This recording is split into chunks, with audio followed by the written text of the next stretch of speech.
Securing the trust of your people is the most, perhaps the most significant challenge of any leader. Leaders who know their onions know that they must place emphasis on winning the trust of their people. And your people cannot trust you until they believe in you. Your people can't commit to following you in truth and in deed until they have reason to have faith in you. And no leader can make an impact on his or her people without securing their faith and indeed their trust. That is the greatest challenge that every leader faces. That's a challenge that no leader should take for granted, should treat with kid gloves. You can't force your way with your people. You can't beat your people into following you. You can't whip them into line, maybe for a short while using your authority, but for the medium to long term, you need people to believe in you, to trust in you out of their own free will. Now, as simple as that is, it's not the easiest thing to do. It is something that every leader needs to learn to do, because without it, don't bother to lead, because without it, you can't succeed. Without the people believing in you, you can't influence their lives. You can't impact their lives. It is that important. And that's what I want to focus on Leadership Monday today. The nugget that I want to deliver to you today is focused on how to encourage trust. How to encourage trust. My name remains Olatunji Shobodu. I'm your anchor, and that's what we'll be speaking on briefly this week. That's what I want to call your attention to this week. That's what I want to help you with this week, so that, again, as our custom is, we're focused on how to do leadership right, on how to do leadership right. So we're going to be looking at two things, and I'd like to establish something, right away. So please come with me to John 14. What is the key to developing leaders? I mean, by now, everyone knows that what leaders truly do is not to get results, is not to achieve profit targets or KPIs. What leaders do is to develop other leaders. What leaders do is to reproduce others, after their kind. Leaders operate like seeds. Seeds, when you plant them, they produce fruit which has embedded in it other seeds after their kind. Okay, so that's what leaders do. What is the key, therefore, to developing leaders? What is the key to developing leaders? I want to read quickly, what the Bible says, what this prominent leader said, Jesus, who is a role model for leadership, what he said in John 14. Actually, let me read from, verse 11. I would read verses 11 and 12. Sorry, my my phone is playing games here. All right, so it says in verse 11, it says, "Believe me that I am in the Father, and the Father in me, or else believe me for the very works' sake." Verse 12 says, "Truly, truly, I say to you, he that believes on me, the works that I do shall he do also. And greater works than these shall he do, because I go unto my Father." Notice what he says. At the beginning of, that, he says, "Believe me that I am in the Father." What he's saying is that believe my word. Believe my claim. Believe what I am saying to you. All right. And, he said, whoever believes in me, the works that I do, the things that I'm able to accomplish, the character that you find in me. All right. And indeed, greater works than you have seen with me shall he do. So notice what he's saying there. The emphasis is on believing. Another way to express it is, look, trust what I'm saying. Trust me when I say to you whatever it is I'm saying. All right. It's important that you believe me. And we are told there that it is when you believe me that you will be able to do the things that I do, that you'll be able to do the works that I do. In fact, the sweeter part of that is that you would even do greater works. So leaders reproduce other leaders who have greater capacity, who are able to accomplish greater things than they achieved. They will be able to do what they can do, and they will exceed what they can do. It is the beauty of leadership. You don't produce people who are limited, all right, by what you can do. If you do your job well, you produce people who can do what you can do and who can do much more, and who will then go ahead to do much more. So the impact of the leader is on producing people who have greater capacity, who can accomplish greater things. But for that to happen, there is a major requirement: believe. You must trust. If you don't believe, you can't trust. You can't trust somebody who you don't believe. So faith, if you like, in your leader goes ahead of trust. It is what builds trust. All right. So you can see the key to developing leaders. So it must be clear to you at this point that if you are serious about leadership, if you understand your role as a leader, it is to produce people who have the same capabilities as you, because no one can do what you do without them having the same capabilities as you. No one can do what you do without them having, character attributes like you have. But they must, if anyone does not believe in you, they can't do what you will do. They can't access the belief in you is the gateway to accessing what you have to offer. That's the way that you secure what any leader has to offer. It is a must that if you are following a leader, and if you are truly following and you are serious about benefiting from a leader, you must come to the place of believing in the leader. You must come to the place of believing in the leader. It's a precondition. If you don't believe, you can't benefit from the leader. You can't access what attributes makes the leader who he is. You must.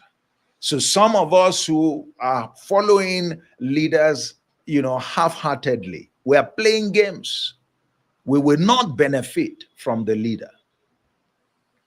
Mark 10:41, whoever receives a prophet in the name of a prophet will receive the reward of the prophet. Whoever receives a righteous man in the name of a righteous man will receive a righteous man's reward.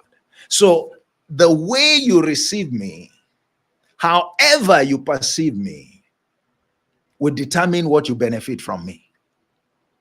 If you receive me as a true leader, meaning that you believe that this is who I am, then you have opened the gate for you to access everything that makes me who I am. If there is anything you find in me that is attractive, the way to secure it is to believe in me. If you don't believe in me, then it means you are not going to take my instructions seriously. So it's a precondition. It is the key to developing leaders. You must believe and therefore trust. You must believe and therefore trust. And, we should be encouraged that you pay the price of faith in your leader and you see the benefit. You will do what the leader does and you will do greater works than the leader is able to do.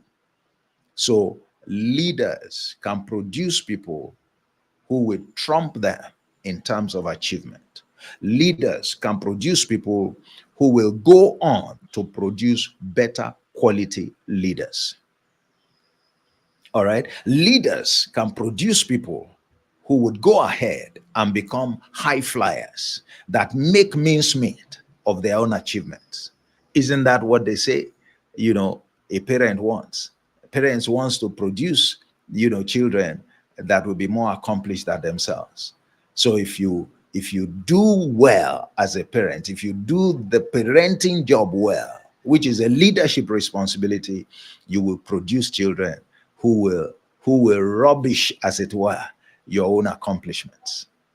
And that includes, your character. But even then, in order for that to happen, they must believe in you. This is a universal principle. And no one can shortcut this principle. So, but notice, the responsibility to believe is that of the follower, is that of your people. But you also have a responsibility to elicit that trust and faith from your people.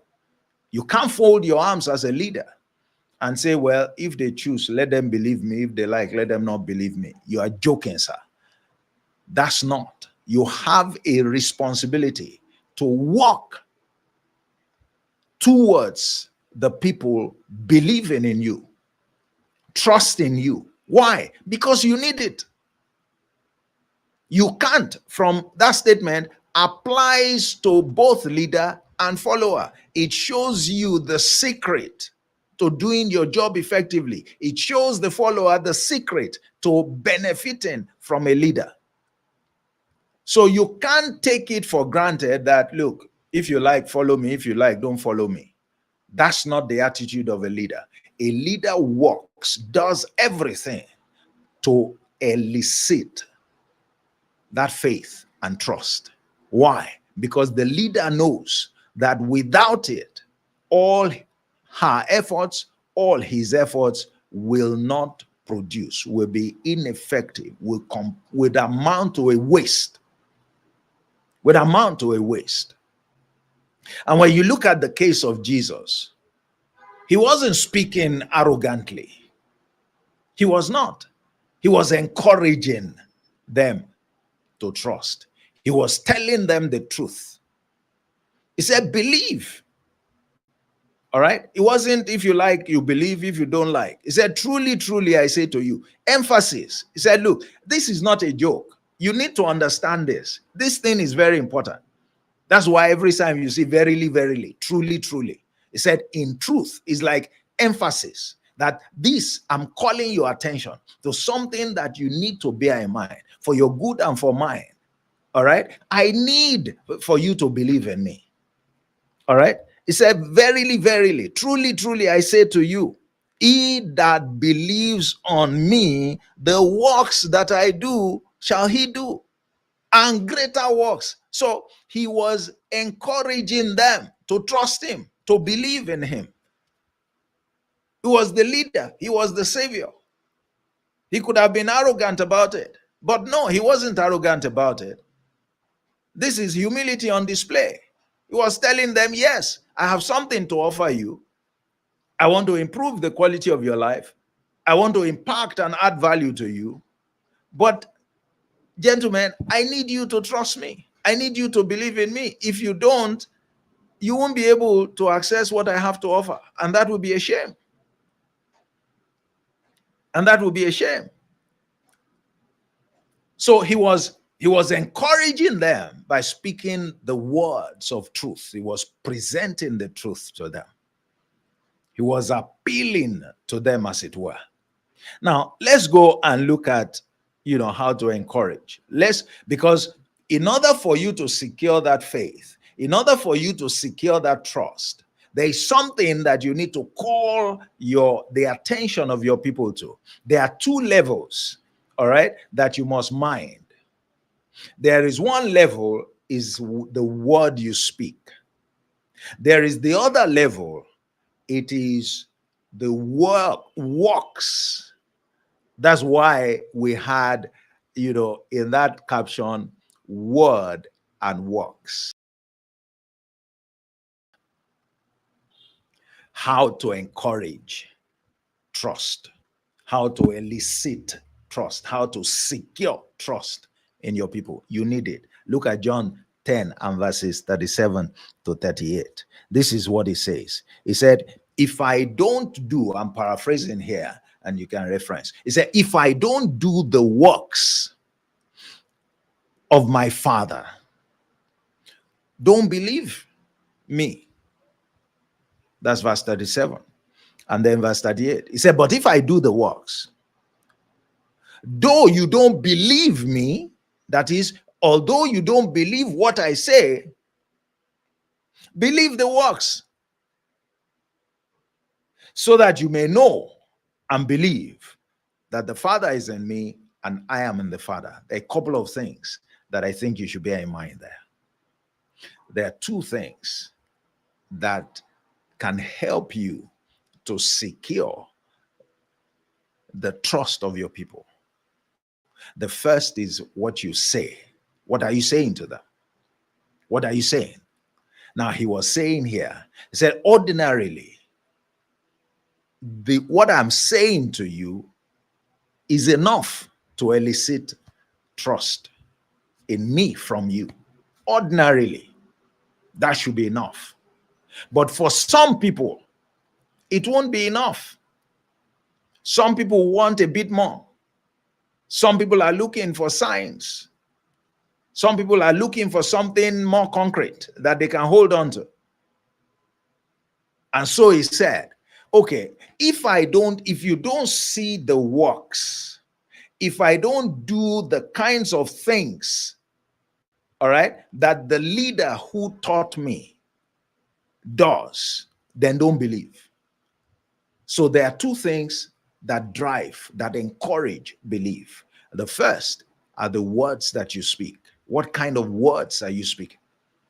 Are your words believable? What are you delivering? What are you sharing? What are you teaching your people? Because they go to build faith in them. And then the works. But I want to caution here that when you talk about works, it's not just about the results you're achieving. In fact, it is more importantly the character you are exhibiting. The works aren't quite the things you are achieving. All right? It's not so much what you do in the sense of these are the results you are getting. It is more about the character that you exhibit. Because in any case, even the results you get, they come out of the character. Your conduct is a reflection of your character. Your character, therefore, is part of what people look at in order to convince themselves that they can trust you. So he's calling their attention. He says, I'm speaking words. Think about the things I'm talking about. They should be enough. But for those of you who feel uncomfortable, who are not yet convinced, then look at my character, look at my works, look at the way I conduct myself, look at the way I take decisions, look at the way I handle issues. Focus on my character. It will say more to you about all that I'm saying. And so there are two things, and these two things are not independent, quite frankly. They are not independent, because the works must coincide or be consistent or align with the words. This was the problem he had with hypocrite leaders. And who are hypocrite leaders? They are the ones who teach you one thing, who say one thing, who demand one thing, but they never do them. They never do them. They don't even have the character to do them. They like to ask people to do things that they never do. That's hypocrisy for you. And it's the bane of many leaders. They can't be trusted because their words and their works do not align. The works are not meant to be such a separate source for building trust, and cannot be. Why? Because what he's saying is that if my words are not sufficient to convince you, then look at my character. Look at the way I do things. Now, that must mean that check me out whether the things I do are consistent with the things that I say. He said, look, you want to establish whether or not I'm authentic. You want to establish whether or not I'm genuine. Then if you don't look at my words alone, look at also my character. Look at the way I behave. Look at the way I take decisions. Look at the way I carry myself. Look at the things, the values that I hold there. Those are the things. Recently, I was talking about, the fruit, that how do you identify the true leader, a leader that you should commit to. And I said, it's very simple, by their fruits you shall know them. But the problem with that statement, as I said in that broadcast, is what does fruit mean? Because if you misinterpret what fruit means, you will miss that guide, as simple as it is. And we established in that broadcast that fruit there refers to character. It does not refer to how much results, record profit, record this, record production, record KPIs. No, it is talking about character. Leadership is about character. It's about building character more than any other thing. More than any other thing. And so that's what it is. Your words are important as the leader. Your works are also important, but your works refer to your character. It refers to how you do things. It refers to how you conduct yourself. And by the way, there's something that I must not omit this, all right, on this subject. Notice what Jesus was saying, because this point I'm about to make is important. It's very important for many of us. You see, he kept on making reference to his father. His father was like his leader. He's like the person who trained him. He has a reference point. So I'm asking you, who is your reference point? Do you have a reference point? So he was saying, my words in relation to my father, my works, my character in relation to my father. And he's the one who said, I'm not just doing or saying whatever I like.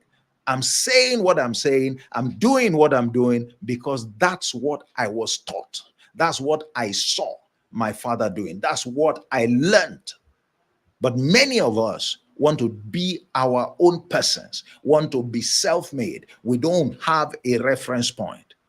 And when you don't have a reference point,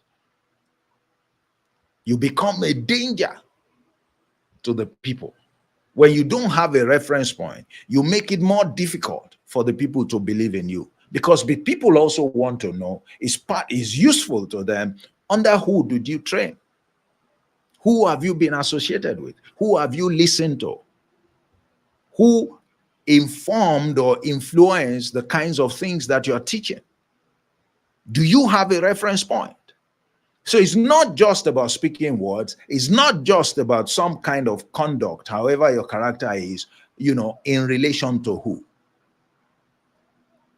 That's why we say, you can see from all of this, that leaders are not born. We should forget that idea. We should perish that thought. It's very misleading. Leaders are not born. Leaders are made, and they are made through training, and they are trained by leaders. Leaders are produced by leaders. And if you are a leader, your mandate is to reproduce leaders. The truth is, if you do that job well, you will produce people who will have practical results to show. Because there will be people of character. There will be people who are well taught, who are well trained. There will be people that can be depended upon. There will be people who are authentic and true, who truly understand what leadership entails. The word that you are speaking, the works that can be observed, and both of them must align. Your works must align, must be evidence to support the words that you have spoken. If there is a misalignment, then you will be exposed. Instead of eliciting trust, you will destroy trust. Instead of eliciting trust, you will destroy trust. And some other time, I would show how you can avoid a situation where there is a mismatch. I will show where you can avoid a situation where your words and your works do not align. The confidence that this leader, Jesus, had to say, look, if you don't believe what I have said, believe in my works. The confidence he had was that he knew that his works spoke. They were in alignment with his word. The Pharisees, the hypocrite leaders, can't do that. They would never make that kind of statement. Why? Because they know that their conduct is at variance with their words. So they would never call attention of people to the, to their works. Never. Never. And you should be aware of that. If a leader cannot, all right, showcase, be confident enough to point you in the direction of how they conduct themselves, of their character, in relation to the things they say, then you should know the kind of leader they are. You should know the kind of leader they are. Now, part of their hypocrisy is that yet they would look at other leaders and they say, show us signs. Remember, that's what the Pharisees were saying. It says, show us signs so that we will know that this is who you are. They will never call anyone to their own signs, to their own works, because they know that what they do is at variance with what they teach. They are hypocrites. They are not authentic. But Jesus showed the difference here. So the point in closing is that your words are important, very important. The primary source of faith. They are foundational. But notice, it may not be enough, because some people want more than words. All right, they want to see something that corroborates the words. And so you can call attention when dealing with such people, as Jesus did here, to the works, to your conduct, so that they can look at, they have something additional, all right, to consider along with your works, your words, that can help to build the faith, the trust that they must have and that you need, so that your relationship, the leader-follower relationship, can be productive and profitable and worth the while of both parties. That is leadership. And that's the nugget for today. You want to join me on Thursday? On Thursday is going to be leadership in 30 minutes. And it will be another time of, deliberating on some other important aspects of this all-important subject of leadership. In case you missed some of the previous editions, please check on my YouTube channel or check on Facebook. I spoke the last time on 3 hurdles to success. That's leadership in 30 minutes for last week. I spoke about success being the only rule for success, that there is only one rule to follow. I spoke some time ago about why your team is weak, what you need to do, what you need to know, and how you can change that. And then I spoke also about what I call like passion. That is, look, the people who are getting results, they don't have 2 heads, they don't have 3 heads. You know, they are people like you, they are wired just like you. If you knew 1 or 2 things, then you'll be able to excel, you know, like some of the people that you may be looking up to today. And then also you have love in action, you have sharpen your axe. Those are some of and there are many more that, you know, series that you'll find on my YouTube channel. Please go ahead and enjoy the material. Check out also, you know, the Smart Leader program. You want to beef up your capacity to lead, you know, and to secure this trust that we're talking about, and faith, and to have a deeper understanding of what leadership entails. Check out the Smart Leader program. It's a program that you can undertake on your own, at your own convenience. 30 days or 31 days, every day you get a video from me, and that video deals with a message, a topic every day. There are assignments to take, you know, and if you take the assignments, I'll respond to you by video as well. Okay. I'm sure that it will really change, it will build or boost, as the case may be, your capacity to lead. You know, that's like a rapid booster program. Within 30 days, your ability to stand strong in the place of leadership and in any leadership role will be significantly upgraded. So you want to check that out. Is what is scrolling beneath. Go ahead. It's value for money. And then, of course, if you look at the description, there are other ways that I can be of help, you know, on the area of leadership, in the area of personal development, in the area of office politics, how to walk your way to the top in organizations, whichever is your need.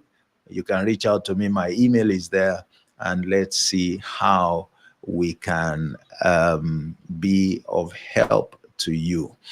I want to thank you once again for joining me today. We've been discussing the subject, how to encourage trust in your people, and I hope it has been a blessing to you. If it has been, share the video, share the link with others. My name remains Olatunji Shobodu. This is Leadership Monday, and enjoy a wonderful week. A week of great impact, a week of adding value, a week of making progress with your people, a week of doing leadership as it should be done, doing leadership right. God bless you. Bye-bye.